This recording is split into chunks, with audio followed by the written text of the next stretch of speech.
Halo teman-teman, selamat datang kembali di Belajar Sejarah, Belajar Hidup bersama saya Tobi. Dan hari ini saya akan menjelaskan tentang Kerajaan Pajajaran atau Kerajaan Sunda. Selamat menonton teman-teman. Kerajaan Pajajaran dari aspek geografis.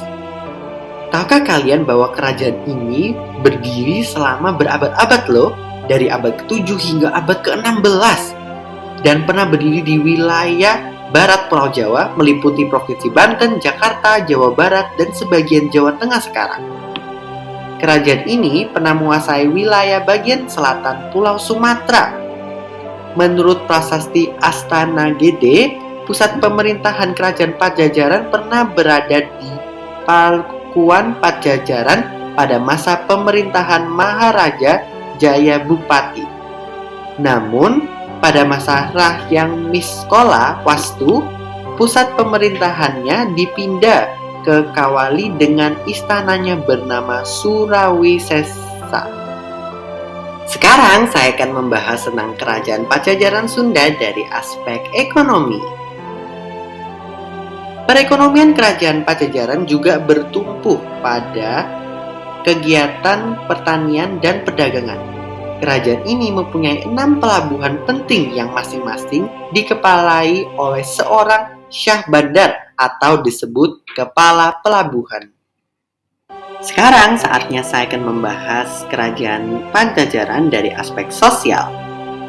Beberapa prasasti peninggalan Kerajaan Pajajaran antara lain Prasasti Rakyat Juru Panggambat tahun 923 Masehi di Bogor, Prasasti Citasi tahun 1030 Masehi, Prasasti Astani Agade, dan Prasasti Horen.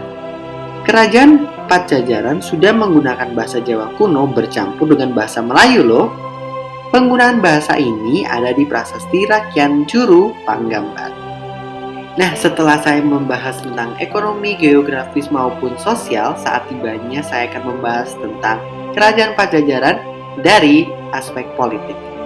Raja-raja yang pernah memerintah Kerajaan Pajajaran antara lain Maharaja Jayabupati, Rahyang Niskola Wastu, Sri Baduga Maharaja, Hyang Kwisora, Prabu Niskala Wastu Kencana, Tahaan, Ratu Jayadewata, Ratu Samian, dan Prabu Ratu Dewata.